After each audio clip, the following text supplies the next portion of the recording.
This Liam McGeary interview was recorded on February 9th, 2017. Steve Jewin, MMA Mania. Alrighty, guys. Alright, Liam. Hello, Steve. Hey, it's good to talk to you again, Liam. You know, I want to say the champ is here, but I know I can't say that anymore. I'm sorry about that. I know. I'm gutted too, man. I'm gutted too. But you know what? Save it for another couple of fights and then you'll be able to say it. I'm hoping this is the first fight to get you back in contention. What do you make of Chris Fields as an opponent here? You know what, man? I've got nothing but respect for the guy. You know, I mean, I was at that stage one time where you want to fight in the top promotions and they're like, do you want to fight this guy? Yes, sir, let me fight this guy. You know, no matter what level he's at, you wanted to fight the toughest opponent you can possibly get. And that's exactly what he's got with me. You know, this is a big step up from the fights that he's been in. And, so yeah, no, I respect the guy for wanting to fight me, but, that, like I say, the respect goes out the window when, the cage door shuts and then we end up fighting. So it's, there's a mutual respect there, but the fight respect is, I'm going in there to hurt the guy. Do you think he's going to get a better reception, at least, being that he's from Dublin and that you're coming in, being in England and, of course, training in the United States? Do you think you'll be viewed more as the invader on his turf? Maybe, you know, but I mean, what you also forget is that I was also the first Englishman to win a world title in America. So that would have got me a few fans. You know, I was in Belfast there for the press conference. I had people asking me for pictures in where was he? Some burger joint. But yeah, so I mean, I believe I'm going to bring my own fans over there as well. I've got my friends coming over from all over the place, so there's going to be a few more cheers. There's going to be a few cheers in there when my name gets called out, that's for sure. And of course, when he's got a nickname like the Housewife's Choice, I'm thinking to myself, well, first of all, where does he rank that? And second of all, compared to Liam McGeary, that's a pretty studly looking guy himself, so I don't know if you could really be the choice next to Liam McGeary. Thank you very much, man. That's a very good compliment. It's a bit weird, a weird nickname to have, I must admit, but man, nicknames ain't fighters, you know, and that's why I don't even have a nickname. My dad said to me, you don't need a nickname, Liam McGeary is enough. So that is why I don't have a nickname. I agree. You've got the name that suits you, you don't need a nickname. So what do you think? Exactly. What do you think Chris Fields does best as an opponent? Where do you see his biggest strengths being? You know, he's wiry. This is MMA. He can be dangerous to wherever. You know, he's got his striking. He's got a bit of jiu-jitsu. But I mean, I believe he just comes from a MMA based gym. So it's not as though it's like he doesn't train. He trains everything all as MMA, you know. Whereas I train jiu-jitsu, I train wrestling, I train kickboxing, and then I train MMA and put it all together, you know. So I believe you should train. You should study the arts that you're doing, you know. You shouldn't just concentrate on that as MMA being as a general, you know. It's broken down into categories, you know, and I believe you should train each one of those arts differently or separate. Well, we would hope that they're getting a well-rounded training at Straight Blast, given Connor is there. Otherwise, that might be not boding well for his career or the other people that are there with him. No, that's not what I'm saying. I mean, Straight Blast Gym is a very reputable gym to be coming from, you know. But it's an MMA gym itself, you know. So it's like, whereas over in New York, it's well, I go to Henzo Gracie's for jiu-jitsu, then I go over to the Edge for wrestling. You know, then I'll go to Church Street Boxing Gym. I'll literally study the arts, what I'm doing separately, not as opposed to like, we might do this one session and then the next session we're going to do this and then the next, you know, you know what I'm saying? I completely understand. In fact, that leads me to a related question, because one of the things that really surprised me about the fight with Phil Davis was that I'd always assumed, just based on the way you dominated everybody in the light heavyweight division, that, oh, there's no way Phil Davis is just going to take him off his feet over and over again. He's going to counter that. He's going to have a block for that. So wrestling's got to be one of those things that you're working on right now. Yeah, I've been working on wrestling. I've been working on wrestling for a long time. Still no good at it though, but I've been working on it, you know. But I mean, I was never. I said before, I was playing catch up. You know, Phil Davis has been wrestling since he was 5 years old. You know, that's the wrestlers over here. Even the amateurs or the college kids are fucking good. You know, they're all if they want to take you down and knee pick you, I mean, that knee pick he did with me was pretty awesome. The way he set it up, it was pretty spot on. So you got to respect the wrestler. You have to respect the game, and you have to respect their ability to do what they do. He was a Penn State champion for a reason. So, but I think I kind of forgot my jiu-jitsu in there. I kind of forgot what I needed to do. I kind of everything went out the window when I went in there. The bell rang and I was like, oh fuck, Phil Davies, and it's like I kind of ran in there and I forgot who I was. Shouldn't have been an overwhelming moment though, because I mean you had Tito Ortiz in there and he went for basically the same thing and you caught him in a submission, so it can't have been like, oh, I'm in here with a big dude now. No, that it wasn't like that. It wasn't that overwhelming. It was the fact of like I crammed everything into my trainer. I crammed everything into that fight camp, into 14 weeks, and I just overloaded myself with information. I overloaded myself with a lot of things, and I just wanted to fight the guy, and it just wasn't going my way, and I was getting frustrated as the rounds went on, and I just kind of slipped away. This is going to be the road back to getting the title, starting with Chris Fields, but how many more fights do you think it'll be before you're ready to figure out those answers and not overload yourself and be ready for him?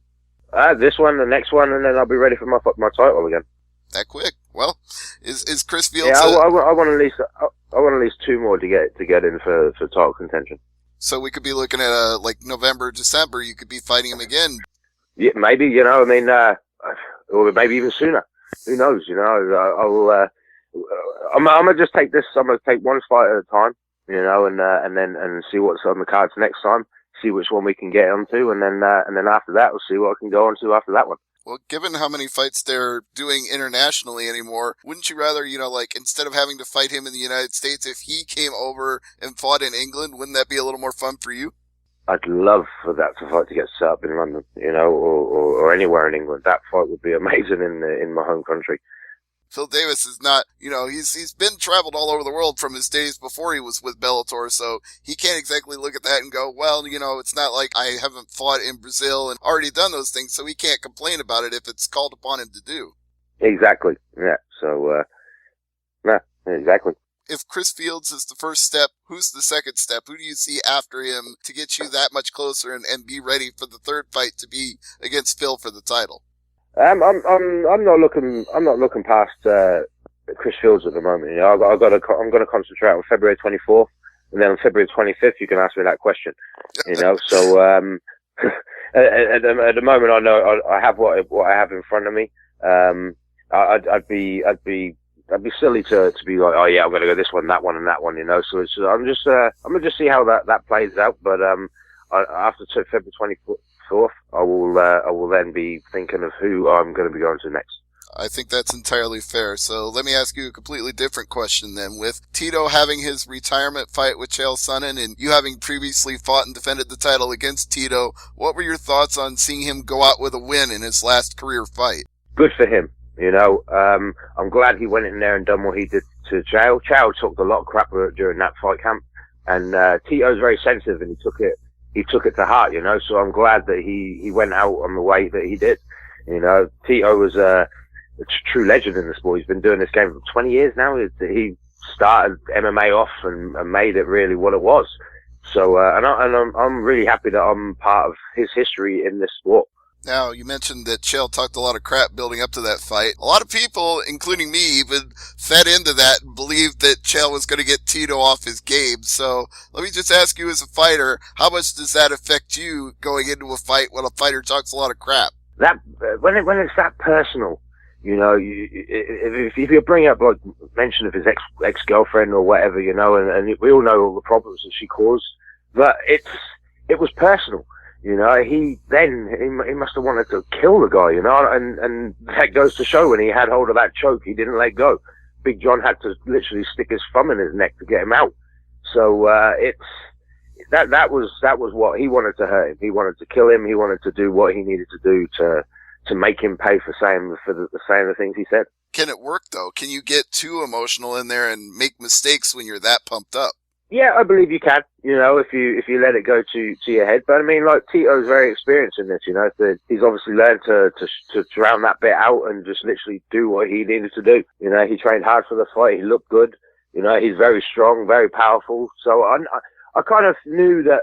I thought that the outcome was going to be what it was. You know, I felt Tito on top of me, and I felt how heavy he can be. So I knew that Chow's been out of the game for a long time. So coming back into it to fight a dude who's been active. I mean, I know he'd had a bit of a layoff afterwards, but he's been active over the 3 years that he had off. So that was the advantage Tito had over Chael. So I kind of knew that it was going to go along those lines. One of the things I thought with all the silliness and the promos and all the trash talking that Phil was doing, I kind of thought that was going to have the same effect on you. It's like, oh, that's really going to get Liam fired up. Maybe that's not such a good idea. Yeah, I mean, I tried playing along with that one, and then it backfired on me. You know, I tried jumping into the whole shit talking thing, and I'm just not very good at it. My mind kind of went off, and I was like, all right, I wanted to fight him. I chased him down.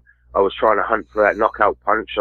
That was all I was thinking, you know. I was just going to land my hands on him, and he doesn't like to get hit, you know. And I wanted to punch him in the face. But I just didn't get my chance, and I didn't get my punches off, which I would have liked to have done. And you didn't get those chances for submissions on the ground because, like you said, jiu-jitsu was, you know, you known for that. You proven that over and over again is that guys can't hang with your size and your reach when you go for those moves. So I guess that was the biggest surprise for me. Was I was just waiting for you to catch him in something, in an armbar or a triangle.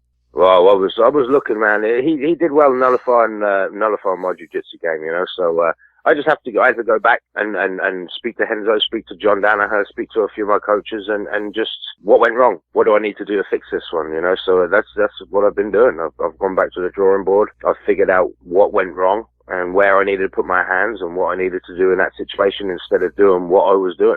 We've given Chris Fields the respect he deserves because he's challenging you and he knows what he's in for. But if you're 2 fights away from being back in the mix, is Chris Fields the first choice you wanted, or did you just take what they offered? I mean, I know you want to have some tough tests to get ready for Phil. Yeah, I just took whatever they offered. You know, this fight opportunity came up. You know, I was like, look, I want to get back into it. It was around Christmas time, I believe. I started like, listen, I fought in November. I had a couple of weeks to myself, and that was it. I was like, listen, let's do this. Beginning of December. So they started asking around. They started figuring out fights and figuring out shows, and they was like, how about you going over to Belfast? I was like, man, I've never been to Ireland. I can't wait to go to Ireland. So yes, let me have this fight. Does that mean you're going to take a little time to take in the sights and have a good time while you're there, or is it going to be all business once you touch down? Oh, when I touch down, it's going to be all business. You know, I'm a professional. This is my job. I will go there with my mind solely on what I have to do. You know, and like I say, after January 25th, or on January 25th, that's when I can then relax and go back to being me. And I've got a few jollies planned. I'm going down to Dublin. I'm going around Ireland. I've got a lot of friends that are over in Ireland, so I'm going to go see where they're from, their hometown, and I'll enjoy Dublin, and I'll enjoy Ireland and the Guinness. Absolutely. And since James Gallagher is on the card too, I'm sure he can show you a few of the haunts and a few of the good pubs, and you can both have a good crack. Definitely. Good crack. I love it. You've been speaking to him, haven't you? Yes. Have a good crack. Yeah, he taught me that one. Yeah, that's a good word. I'll use that one. All right. So let's hope it's a good crack for you with Chris Fields as well. I want you to get in there and do well and show why you deserve to get back to the title. But before that happens, I know you've got some sponsors you'd like to thank. Yes, I definitely want to thank Future Legends, Gamma Labs, the Henzo Gracie Bronx Academy, the Cryo Freeze. They keep my body in shape. Also, I want to give a shout out to Fighting for Autism. I do a lot of work for the Autism Speaks and the people on the autism spectrum. So yeah, give a good shout out for them. Much respect to you for doing that work for Autism Speaks and for taking this fight with Chris Fields. We're looking forward to it. February 24th, SSE Arena in Belfast, Northern Ireland. And I want to remind everybody to follow Liam McGeary on Twitter, _McGeary. So don't just type it all in one word, because who knows what you'll get. And what other social media? Do you have Instagram, Snapchat, anything like that people should follow you on as well? Yeah, I have Instagram as Liam McGeary 1. The Twitter you've just said, and my Facebook. I still don't understand how that Snapchat thing works. So we'll just lay off that one. That's fine. I don't have Snapchat either, but some fighters do, so I always throw it out there just in case. But Liam, as always, I really appreciate the time. Thank you, and hopefully it's going to be a really good fight for you on the 24th. It's going to be a great fight. Take it easy, buddy. You too. And thank you, Lauren, as well.